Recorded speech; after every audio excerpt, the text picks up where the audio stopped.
নমস্কার বন্ধুরা, আমি সায়নী। তোমাদের সবাইকে স্বাগত জানাই লিভিং উইথ সায়নীর আরও একটি নতুন পর্বে। বন্ধুরা, সামনেই আসতে চলেছে লোকনাথ বাবার তিরোধান দিবস। প্রতি বছর বাংলার 19শে জ্যৈষ্ঠতে বাবা লোকনাথ ব্রহ্মচারীর তিরোধান বা মহাপ্রয়াণ দিবস পালিত হয়। এই দিনটি ভক্তদের কাছে পরম পবিত্র এবং আধ্যাত্মিক তাৎপর্যপূর্ণ একটি দিন। এই মহোৎসবে বাবার অমর বাণী রণে বনে জলে জঙ্গলে যখনই বিপদে পড়িবে আমাকে স্মরণ করিও, আমি রক্ষা করিব পুনঃস্মরণ করে ভক্তরা তার কৃপা প্রার্থনা করেন।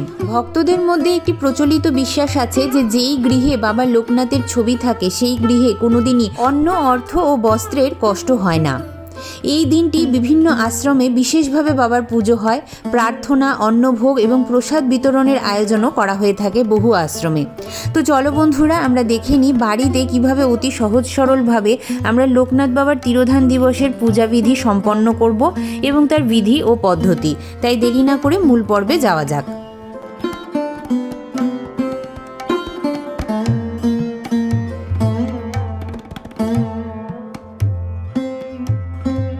লোকনাথ বাবার পুজো দিনের বেলাতেই হয়ে থাকে, তাই স্নান সেরে শুদ্ধ বস্ত্রে ঠাকুর মন্দিরে এসে প্রথমেই করব আচমন।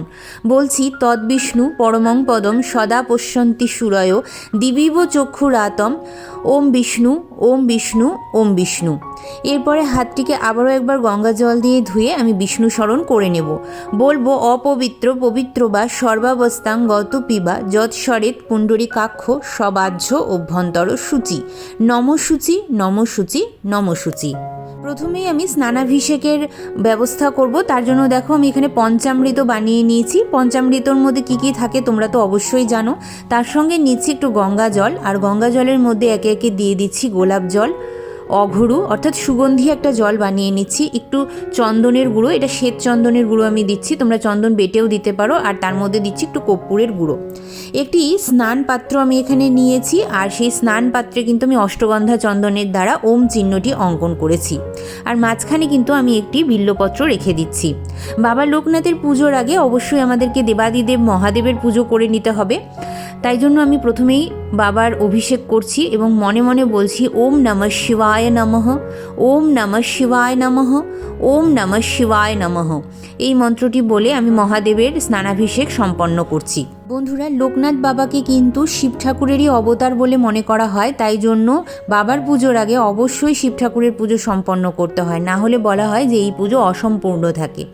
এরপর আমার কাছে লোকনাথ বাবার যে মূর্তিটি আছে আমি সেটা বসিয়ে নিলাম, আর মনে মনে বলবো জয় বাবা লোকনাথ, জয় মা লোকনাথ, জয় ব্রহ্ম লোকনাথ, জয় শিব লোকনাথ, জয় জয় লোকনাথ। এই মন্ত্রটি বলে বাবাকে পঞ্চামৃত এবং জলের দ্বারা স্নানাভিষেক করাবো। পূজা প্রারম্ভের পূর্বে আমি কিছু ফুল এখানে সাজিয়ে নিচ্ছি। মহাদেবের যা প্রিয় তাই বাবার প্রিয়, অর্থাৎ আকন্দ ফুল, নীলকণ্ঠ ফুল, সাদা ফুল বাবার অত্যন্ত প্রিয়। এছাড়াও যেটা প্রিয় তা হচ্ছে বিল্লপত্র।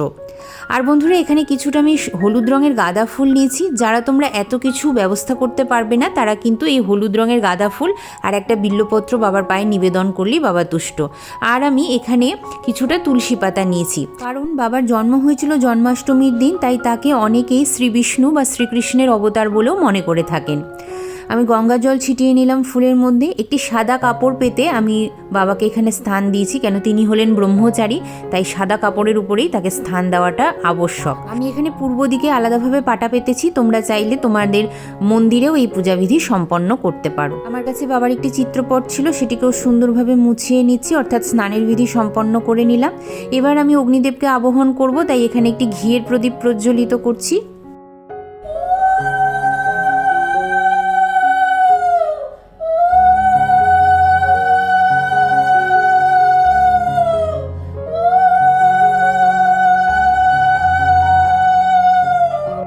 প্রথমে আমি দেবাদিদেব মহাদেবকে অষ্টগন্ধা চন্দনের দ্বারা এখানে ত্রিপুণ্ড অঙ্কন করে নেব তার ললাটে, আর তারপরে বাবার কপালেও কিন্তু আমি জয় বাবা লোকনাথ, জয় বাবা লোকনাথ বলতে বলতে 3 বার তিলক করে নেব অষ্টগন্ধা চন্দনের। তোমরা চাইলে এখানে শ্বেত চন্দন দিয়েও বাবার ললাটে তিলকের বিধি সম্পন্ন করতে পারো। মহাদেবকে আমি এখানে একটি উপবীত নিবেদন করছি এবং বাবার জন্য কিন্তু একটি নতুন উপবীত কিনে এনেছি আমি আজকে, সেটাই আমি বাবাকে নিবেদন করে দিলাম। এই পূজাতে শ্বেত চন্দনের ব্যবহার আমাদেরকে করতে হবে। এখানে আমি শ্বেত চন্দন কিছুটা পরিমাণ বেটে নিচ্ছি এবং যে ফুল বিল্লপত্রগুলি আছে তাতেও কিন্তু শ্বেত চন্দন ছিটিয়ে দিচ্ছি। প্রথমে আমি ওম নমঃ শিবায় মন্ত্রটি জাপ করতে করতে মহাদেবকে পুষ্প এবং বিল্লপত্র নিবেদন করছি। একই সাথে আমি ত্রিশূল এবং নন্দী মহারাজেরও পুজো করে নিচ্ছি। বন্ধুরা, বাবার পুজোয় কিন্তু বিশেষ কিছু নিয়ম থাকে না। তোমরা সকাল থেকে নির্জলা উপবাস রাখতে পারো, বা যারা নির্জলা উপবাস রাখবে না তারা জল, ফল, শরবত, দুধ, ড্রাই ফ্রুটস, ডাবের জল এগুলো খেতে পারো।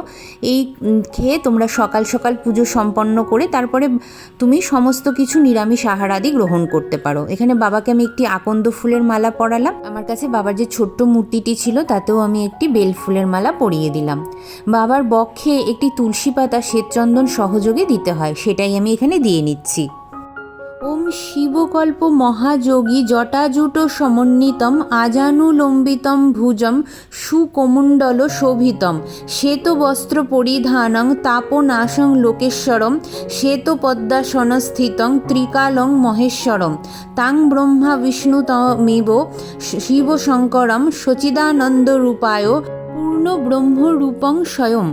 এই মন্ত্রটি বলে আমরা 3 বার বাবার পায়ে পুষ্পাঞ্জলি দেব।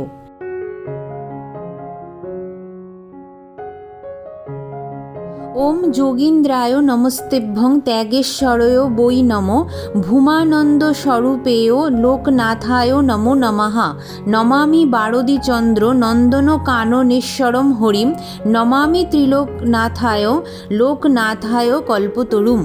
এই মন্ত্রটি বলে আমরা প্রণাম জানিয়ে নিলাম বাবাকে। বন্ধুরা, আমি তো একদম সাধারণভাবে বাবাকে সাজালাম। তোমরা যদি কেউ পারো এই দিন যদি শ্বেতপদ্ম পেয়ে যাও তাহলে বাবার চরণে একটি শ্বেতপদ্মও নিবেদন করতে পারো। বন্ধুরা, বাবার প্রিয় ফুলগুলির মধ্যে কিন্তু নীল শাপলা বা শালুক ফুলও ভীষণ প্রিয়, সেটা পেলেও তোমরা দিতে পারো। বাবাকে এখানে আমি কিছু মরশুমি ফল দিচ্ছি, যার মধ্যে আম, লিচু আর জামরুল আছে। এই কটা ফল বাবাকে দেব। বাবার কিন্তু কালো জামও ভীষণ প্রিয়, তো তোমরা কেউ যদি এই দিন কালো জাম পেয়ে যাও অবশ্যই দিও। আজকে আমি বাজারে পাইনি, তো সেই জন্য জোগাড় করতে পারিনি। আর বাবার কিন্তু তালশাঁস খুব প্রিয়, অমৃতি খুব প্রিয়। তো দেখো এখানে আমি একটা থালাতে কিন্তু তালশাঁস আর অমৃতি নিয়ে নিয়েছি। ঠান্ডা দুধ বাবার ভীষণ প্রিয়, তাই জন্য আমি এখানে একটু ঠান্ডা কাঁচা দুধ নিয়েছি। আর একটু মিছরি জল বানাবো। বাবার কিন্তু মিছরি জল ভীষণ প্রিয়।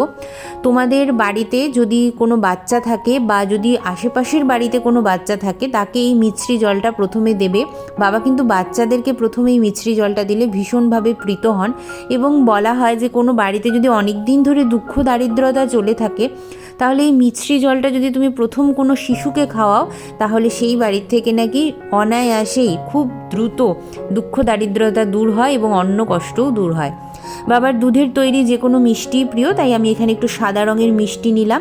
আর মুখশুদ্ধি হিসাবে দেবো বড় এলাচ, এটা বাবার ভীষণ প্রিয়। যদি কেউ এত কিছু দিয়ে না পুজো দিতে পারো তাহলে তারা শুধু মিছরি দিয়ে বাবাকে পুজো দিও, তাতেও কিন্তু বাবা তুষ্ট হন। এছাড়াও বন্ধুরা, বাবার কচুর শাক ভীষণ প্রিয়। তোমরা খিচুড়ি দিতে পারো বাবাকে, নানা রকমের ভাজা, লুচি, সুজি, পায়েস সব কিছুই এই দিন করে দিতে পারো।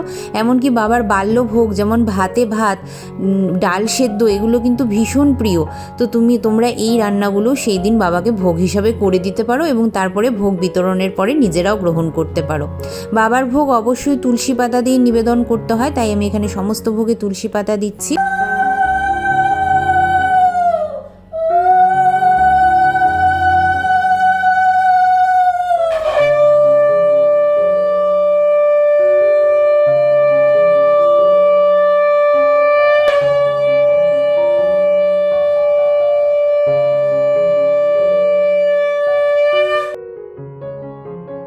আগেই বলেছিলাম বন্ধুরা, যা মহাদেবের প্রিয় তা কিন্তু লোকনাথ বাবারও প্রিয়। তাই দেখো এখানে ধূপ একটু প্রজ্বলিত করব আর কর্পূর প্রজ্বলিত করব। মহাদেবেরও ধূপ আর কর্পূর ভীষণ প্রিয়, বাবারও কিন্তু ধূপ আর কর্পূর ভীষণ প্রিয়। তোমরা সাবেকি পদ্ধতিতেও বাবার এই আরতিটা করতে পারো। আমি এখানে ইনস্ট্যান্ট ধূপ দিয়ে আজকে কর্পূরের আরতিটা করছি। আরতি সুসম্পন্ন হওয়ার পর আমরা এখানে বাবার পাঁচালিটা পরে নেব। হাতে ফুল আর বিল্লপত্র নিয়েছি। বছরের পঞ্জিকাতে বাবার পাঁচালি আছে, আর তোমরা যদি কিছুই জোগাড় করতে না পারো তাহলে আমার ভিডিওটা চালিয়েও তোমরা পাঁচালিটা শুনে নিতে পারো। ত্রিকালজ্ঞ মহাযোগী লোকনাথের জয়, পাপি তাপি উদ্ধারিতে হলেন উদয়। আবির্ভূত হন বাবা কচুয়া গ্রামেতে, জনমিল লোকনাথ ঘোষাল গৃহেতে। পিতারাম কানাই ঘোষাল, কমলা দেবী মাতা, ধর্মপরায়ণা তিনি, সতী পতিব্রতা। একদর্শ বর্ষ যবে লোকনাথের হলো, ভগবান গাঙ্গুলি তারে সন্ন্যাস দীক্ষা দিল। গৃহত্যাগী করি আর ত্যাজি পরিজন, গুরুর সঙ্গে কালীঘাটে করে আগমন। বেণীমাধব বাল্যসাথী সঙ্গেতেই ছিল, শিষ্যদয়ে গুরু নানা যোগ শিখাইল। তারপর আসে তারা হিমাদ্রি শিখরে, দীর্ঘদিন সাধনায় সিদ্ধি লাভ করে। তারপর গুরুর সঙ্গে শিষ্য দুজন পৃথিবীর নানা দেশে করেন ভ্রমণ। বিভিন্ন ধর্মতত্ত্ব জানিবার তরে উপস্থিত হন মক্কা মদিনা নগরে। কাবুলে আসিয়া মোল্লা সাদির ভবনে, কোরআন শরীফ পাঠ করেন যতনে। বিশ্ব পরিক্রমা শেষে বেণীমাধব সঙ্গেতে উপস্থিত হন চন্দ্রনাথ পাহাড়েতে। দাবানল জ্বলে ওঠে বনের ভিতরে, অগ্নি থেকে রক্ষা করেন বিজয় গোস্বামীরে। বেণীমাধব চলে যায় কামাখ্যা ধামেতে, বাবা নেমে আসিলেন বারদি গ্রামেতে। প্রথমে বাবাকে কেহ চিনিতে না পারে, পাগল বলিয়া সবে উপহাস করে। একদিন দুই ব্রাহ্মণের পৈতা জড়াইল, গায়ত্রী করিয়া বাবা তাহা খুলিয়া দিল। চারিদিকে এই কথা প্রচার হইল, দলে দলে ভক্তবৃন্দ আসিতে লাগিল। অতঃপর আশ্রম হইল বারদিতে, বহু ভক্ত শিষ্য সেথা আসিল লাগিতে। পাপি তাপি রোগী কত আসিল তথায়, সবার কষ্ট বাবা করে নিরাময়। শিষ্য আর ভক্তদের বাবা বলেন এ কথা, আমায় ঠাকুর রূপে পূজা করা বৃথা। শ্রদ্ধা ভক্তি নিয়ে যবে আমারে ডাকিবে, অবশ্যই সেই ভক্ত মোর সাড়া পাবে। আমি নেই এই কথা করো না মনেতে, ছিলাম আছি থাকবো আমি সদা তোমাদের মাঝেতে। জলে স্থলে যখনই বিপদে পড়িবে, তখনই আমার কথা স্মরণ করিবে। এইরূপ লোকনাথ কত লীলা করে, কার সাধ্য সেই সব বর্ণিবারে পারে। 160 বৎসর বাবার বয়স হইল, মর্তধাম ত্যাজিবারে বাবার ইচ্ছা হইল। 1297 সালের 19শে জ্যৈষ্ঠতে দেহত্যাজি যান বাবা অমর লোকেতে। যার ঘরে বাবার চিত্র রাখিবে যতনে, অন্ন কষ্ট থাকিবে না তাহার ভুবনে। রোগ শোক দুঃখ কষ্ট সবই যাবে দূরে, পুত্রপত্র নিয়ে সবে আনন্দে থাকিবে। বাবার পাঁচালি যেবা পড়ে কিংবা শোনে, পুণ্যবান সেই জন সদা রেখো মনে। কোনো মন্ত্র কোনো দীক্ষা নাই তার নামে, তার নামই মহামন্ত্র এই মর্তধামে। যত বেশি তার নাম উচ্চারিত হবে, মানব কল্যাণ তত অধিক হইবে। অথ মহাযোগী লোকনাথ বাবার পাঁচালি সমাপ্ত। বন্ধুরা, ওই যে বললাম একটু সাদা ফুল আর বিল্লপত্র আর মিছরিতেই কিন্তু বাবা তুষ্ট। তাই বাবার পুজোয় বিশেষ কোনো উপাচার বা উপকরণ নয়, বরং মনের ভক্তি দিয়ে তাকে ডাকো, অবশ্যই তুমি সাড়া পাবে। তাকে ঠাকুর রূপে না, তাকে বাবা রূপে পুজো করো, অবশ্যই তিনি তোমার ডাকে সাড়া দেবেন এবং তোমার সমস্ত মনোবাঞ্ছা পূর্ণ হবে। যে ফুলটি নিয়ে আমি পাঁচালিটা শুনছিলাম, সেই ফুল আর বিল্লপত্রটা বাবার পায়ে আমি নিবেদন করলাম এবং আমি বাবাকে প্রণাম জানিয়ে নিজের মনস্কামনা জানিয়ে নিলাম। চলো বন্ধুরা, এই ছিল আমার সহজ সরল লোকনাথ বাবার তিরোধান দিবসের পূজাবিধি। কেমন লাগলো অতি অবশ্যই আমাকে লিখে জানিও। ভিডিওটি ভালো লাগলে লাইক শেয়ার করতে ভুলো না। যারা আজকে আমাকে নতুন দেখছো তারা প্লিজ আমার চ্যানেলটিকে সাবস্ক্রাইব করে আমার পাশে থেকো এবং আমার বন্ধু হয়ে যেও। চলো বন্ধুরা, দেখা হবে আবারও একটি সুন্দর কোনো পূজাবিধির সঙ্গে। ততক্ষণের জন্য লোকনাথ বাবার কৃপাদৃষ্টি সদা সর্বদা তোমাদের গৃহে থাকুক, এই কামনাই করি।